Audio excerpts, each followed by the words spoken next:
Hello ladies and gentlemen, it is I, Alistair, coming to you in person today to talk about Josh Barnett's Bloodsport 2020.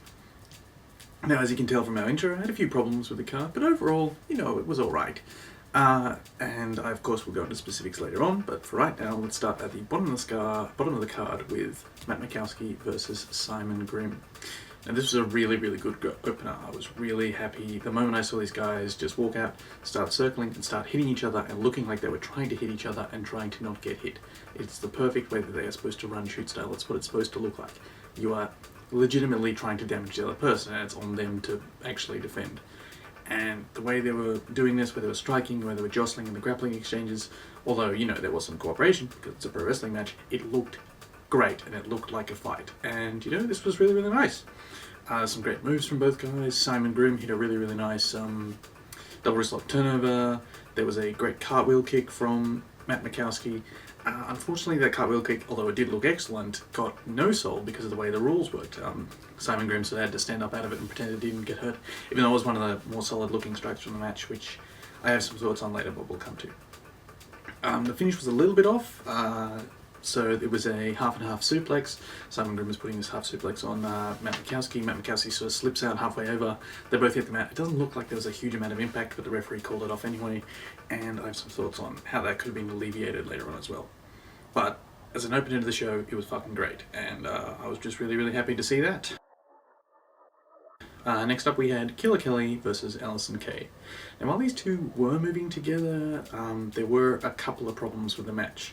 First of all, it was really slow, and I've got to put that, I think it's on Alison Kelly, because when Alison Kay, when Killer Kelly was in control, the match was a lot faster. She was moving with a lot more urgency, there was a lot more power in her strikes, whereas when Alison Kay was moving, it was very pro wrestling paced, a very American style pro wrestling paced. It was very, very slow and lackadaisical, and while they were moving together well, while the moves were alright, there wasn't that intensity there that was required. There were a couple of nice little moments. Alison Kay hit a nice rolling attack into a leg lock attack, and Killer Kelly had a rear naked choke on Alison Kay later on in the match. She was using Alison Kay's big ponytail to secure that, and that looked pretty cool. The finish of the match came with a really nice, I keep using really nice, a quite interesting use of the Gary Goodridge elbows spot transferring into a reverse triangle, which all looked tight and was moving fast, and so that looked quite good. But overall, it was just a little bit slow for my tastes. Next up we had Layla Hirsch versus Lindsey Snow. And this one was an absolute treat. In the first 30 seconds you could tell that these two just knew what they were doing in terms of shoot style. It was just Layla Hirsch shooting takedowns on Lindsey Snow sprawling and preventing those takedowns, and it just looked like they were both trying, and there was a lot of struggle and there was a lot of effort. And they were also, and they maintained that sort of intensity all the way through the match. The strikes were really, really stiff, which was good to see. And there were some great moves between the two. Volcan leg lock attacks from Snow. There was also a snap suplex from Lindsey Snow that, because of the way they built the match, because of the intensity they put into getting into that move and the move happening, it looked like it legitimately happened. Well, finish came with a Carolyn lift into a heel hook from Lindsey Snow, and I think that Snow, it wasn't a perfect Carolyn lift because there was struggle in getting into it and out of it, and so Layla Hirsch landed on Lindsey Snow's face a little bit, and Lindsey Snow had a bloody nose, which looked really good, and sort of was a nice topper to the match. Next up we had Alexander James versus Calvin Tangman. This was another really good match. Tangman was just being an absolute horse on all over Alexander James, just beating the absolute piss out of him. And while James was doing his best to be a technician, getting a few submissions off, getting a few takedowns on Tangman, he was just being overpowered the whole match. It was a really good story, and it was a really good example of a David versus Goliath match in a shoot style context. I think that these guys have been watching some Gary Albright matches and put together a really good match after that. The finish came with what I actually quite liked, which was, unlike a lot of indie wrestling, you'll see a guy going, I'm going to abandon my defense and I'm going to put it all out on offense, and doing that by forearming the guy once and then waiting for him to forearm him back and then them doing that, which looks dumb. These two just stood up and slapped the absolute shit out of each other, and it worked really well. And then eventually just Alexander James took a big one and fell over, and that was it. It was a TKO, and I really liked that match. It's sort of a competition between that one and Layla Hirsch versus Lindsey Snow for match on the show, depending on what you prefer. Personally, I got to go with Layla Hirsch and Lindsey Snow. Next up we had Cal Jack versus Eric Hammer. And when this match started out, I was really, really worried because there was a little engagement between Jack and Hammer, and then they broke apart, and then Cal Jack ran 2 laps of the ring, and then there was another little engagement, they broke apart, another 2 laps of the ring, and I thought, oh no, he's been spending too long at the WWE Performance Center, he's got that pacing stuck on the brain, he's not going to be able to pick up the speed required for shoot style. But then the moment they got into it after that, it was just all action all the time, and it was really good. Unfortunately, the booking sort of was a little bit off in this one, in that it really limited Cal Jack. Cal Jack was stuck in the amateur wrestling box, he was taking Eric Hammer down, and he was making him look very uncomfortable on the bottom, sort of just by moving through a lot of top positions, grinding his forearms and that sort of thing, a lot of that sort of amateur wrestling meanness, but there weren't any submission attempts, there were barely any strikes from him. And, you know, he's been pro wrestling for however long, he knows what a single leg grab is, he knows how to throw a forearm or a punch. Like, there's no reason why he couldn't have done those, except to keep him within that box and then have Eric Hammer be the more well-rounded of the two and then pull off the submission at the end, which did look good and looked like there was some struggle there, but I feel unfortunately Cal Jack was just a little bit limited, and if you want to see a guy come in who basically just an amateur wrestler with like 1 or 2 submissions, you watch Billy Scott, and Billy Scott made very exciting fights happen in that with like sheer babyface fire, whereas in this one, Cal Jack was just kind of, I don't know, just kind of stuck in that box. It was very good, but I felt it could have been better, because he definitely understood what he was doing in terms of shoot style. He made it look really good. And it's here that the card unfortunately takes a bit of a turn. Next up we had Tom Lola versus Homicide, and this started off so well. I was so happy because I thought that Tom Lola was going to bring into being through Homicide this new shoot style god out of this guy who normally just does street fights. And they started out with some takedowns, and Homicide was like trying to scramble up and really doing a good job of scrambling up, and Tom Lola wasn't letting him, and it worked really, really well. And then Tom Lola slaps him, and then Homicide no-sells it, and then gives him the finger, and then they just start trading forearms, doing the 1 forearm for 1 forearm, 2 forearms for 2 forearms thing, and just snap.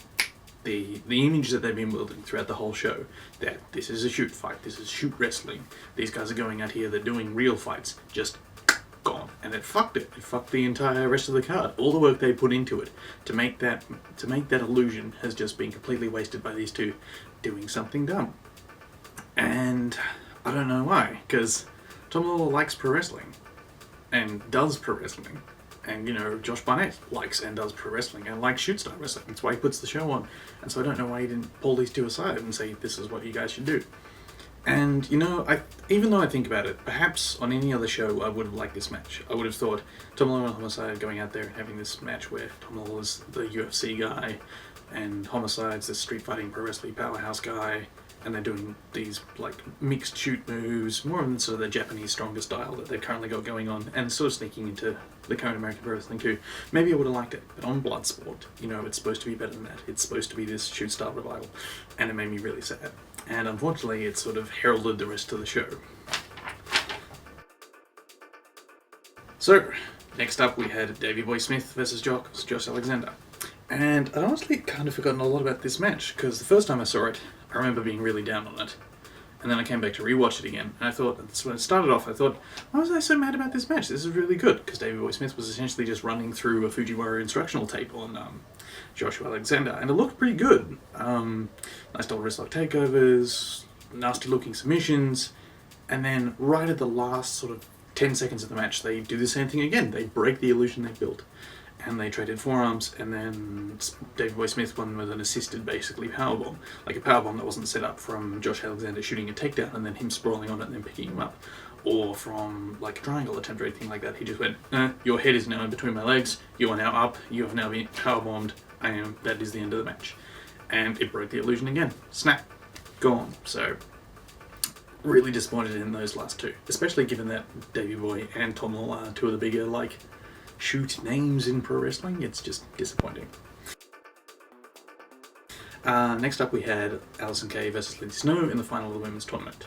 Snow, once again, kicked it out of the park. She was doing her best to force activity and urgency out of the lackadaisical Kay.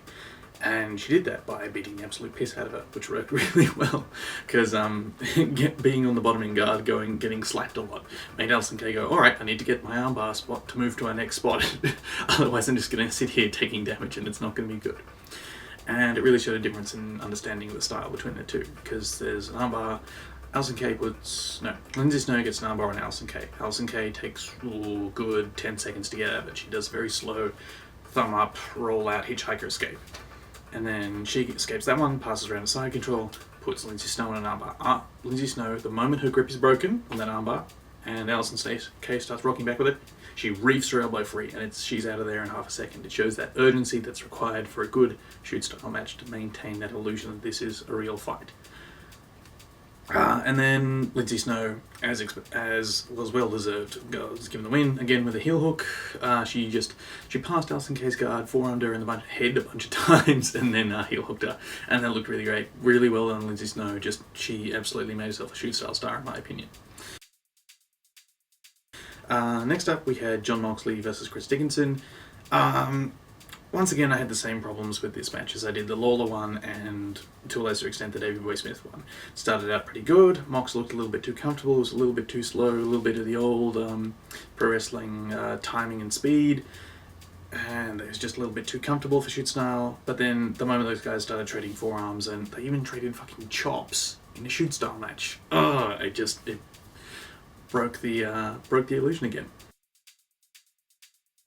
So overall thoughts. I know I'm a snob when it comes to pro wrestling. I'm into one particular style that hasn't been popular since 2002. That's being very generous to shoot style. And I'm nostalgic for that, given that it came to an end even before I was aware of what pro wrestling really, really was. But Bloodsport's supposed to be a rebirth of that, and now that I can see it and I can comment on that, it's very disappointing when the guys who are supposed to be the biggest stars, they're supposed to be the biggest shooter guys like Davey Boy Smith, who always talk about being like a return to the old days of wrestling, they don't work the style. They don't work the style that they're selling, and it's very disappointing. And the top half of the card just really let the team down, unfortunately. I also think they should bring back 10 counts on knockdowns. Now, I know this would sort of break the MMA stylings, but it's shoot wrestling. You can have 10 counts on knockdowns because that gives the wrestlers a little bit more control when it comes to the finish of the match. Rather than them telling the referee, okay, it's going to be half suplex and I'll stay down and then call it. They can feel the impact and go, that wasn't quite right. Well, I'm going to stay down for about 4 and then I'll get up and then we'll do it again, and this time I'll stay down until 10. It gives them time to do this sort of false finishes and build up. It's also disappointing. Yeah, I've already talked about the top guys, with the exception of Simon Grimm. Simon Grimm, former WWE talent, formerly Simon Gotch, he really, really got it. He understood. He worked shoot style really well, so I'm really proud of him. Proud of him, like I'm his fucking dad, not just some idiot on the internet. Anyway, the event was good, and the first half of the event was legitimately great in my opinion. The second half of the event, if you're more of a modern pro wrestling style fan, you'll probably like that, but as a shoot style fan, it was disappointing. Am I completely wrong? Am I a huge douchebag? Am I, again, being nostalgic for a style of wrestling that isn't popular and probably never will be thanks to the rise of MMA? Please leave a comment below. And for those that have been following the channel for a while, please buy a t-shirt. They are fairly cheap. And send a message to gentlemanscombatives@gmail.com, which should be on screen now, to organise that. I hope you enjoyed that, ladies and gentlemen, and I shall see you all next time.